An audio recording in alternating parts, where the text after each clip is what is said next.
Hi there, it's Sandra here from createinspain, and this is one of the first videos I've made since I've come out of hospital. And I've been in my craft room and I've been pondering and thinking, and I've been watching some of my old videos, and I decided to make another iris card. I made one years ago and I think it had 5 leaves to it. But the trouble was, at the time, I didn't have any of these things, which are tiny little brads. And it was a bit bulky. But now I've got some of these. My husband managed to find some for me and got me some at Christmas. And yeah, those will last me for quite some time, I'm sure. But they're great for doing things like iris cards. So the card I've got here is a very, very simple design, and it's just really a prototype to show you how the iris looks. And I've made it into a big flower because it's an easy thing to do.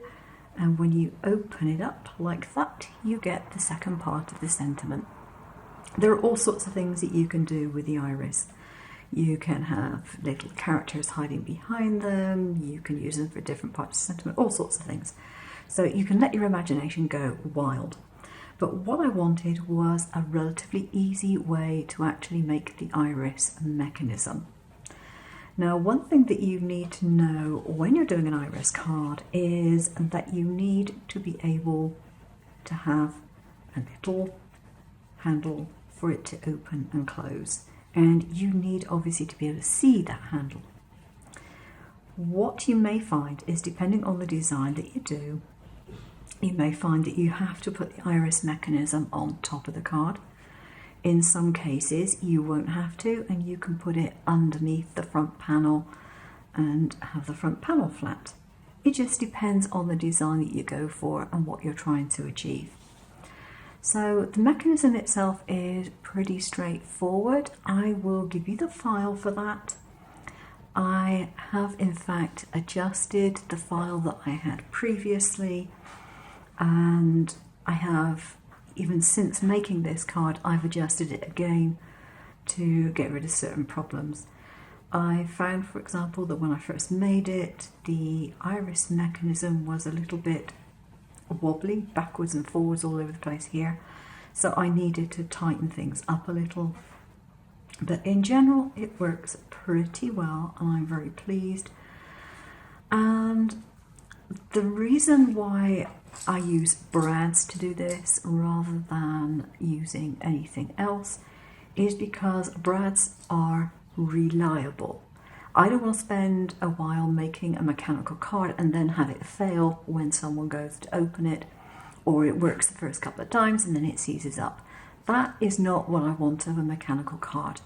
So from my point of view, my take on it is you are far better off using a brad in the mechanism. So brads are probably a necessity. So if you want to make iris cards, I suggest you get yourself some of the little ones. Definitely makes it a lot less bulky. So now I've explained what this card actually is, let me get and show you how to make the mechanism that I put on the front. Right, I hope you guys appreciate this. I've probably cut this out about 10 times today, doing various different things to it. Right, so here we have the main pieces for the iris mechanism. We have 3 of these sausages. We have a piece with slots, that's the very, very first piece. We have the piece with the tab, so that's going to rotate it for you. And then we have what I'm classing as the cover. And you notice it has these little bits on because everything needs to be kept together when it's completed.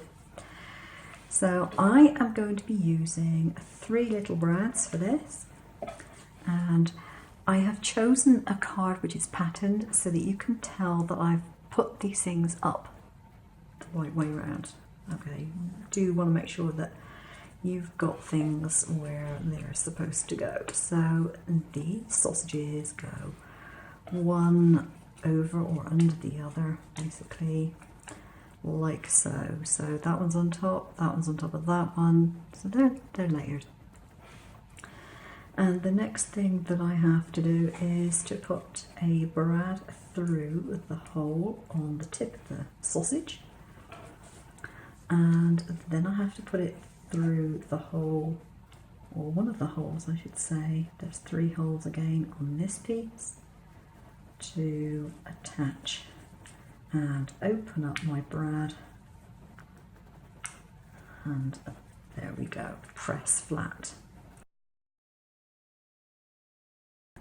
So if I hold the back, yep, there we go, you can see that that is all closing up nicely.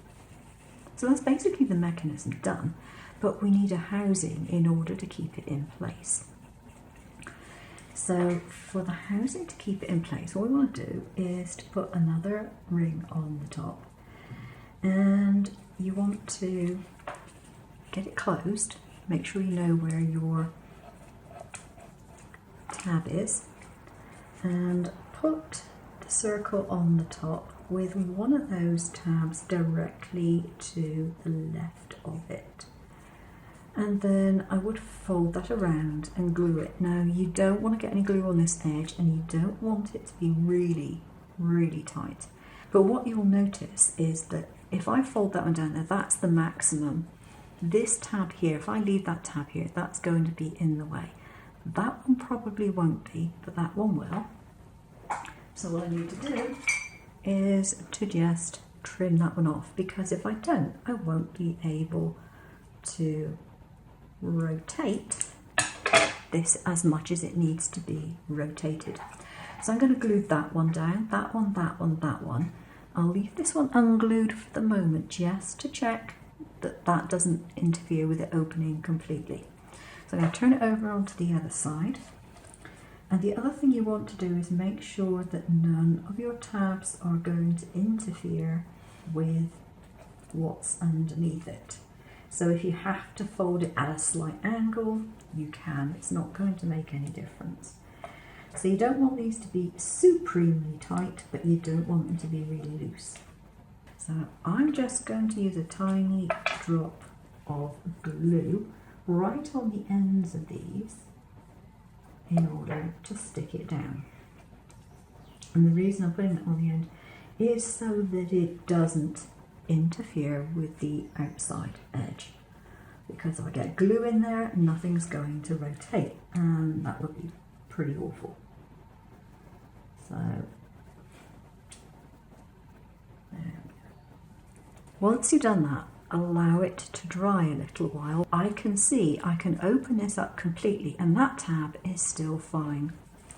So I can now put a tiny drop of glue on that last one. And pop that down. Now, because I've tested the mechanism and I know that it can open, I'd be quite happy to leave that in one place and let it dry as is. Now, when you're sticking it down onto your card, make sure you don't put any glue over these tabbed areas, because if you do, nothing's going to work. So glue goes in between these areas and not anywhere near those tabs. Those tabs need clearance either side right the way to the edges in order to work. But that's how you make the actual mechanism. Very easy, pretty quick, and you only need 3 tiny little brads. So that is your actual mechanism, and then you add whatever it is that you want to do the decor. In this particular case, I've just done a very simple flower design, which is quite nice. As I said, it's much easier to operate than when they're actually physically stuck on the card, because trying to grab the edges stops them from moving in the first place. But it works pretty well. Now the other thing is, if you want to put any kind of different colour on the centre part here, it's a lot easier if you do that with different colour pieces for the sausages, as I like to call them, than to colour it afterwards. But you can, if you want to, get your blending brushes and, well, other brushes, and colour in the centre area if you need to.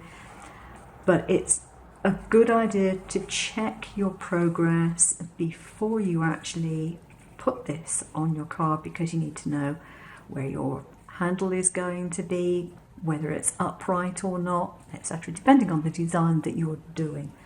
So be very careful when you're first designing your card to make sure that you actually make allowances for those things.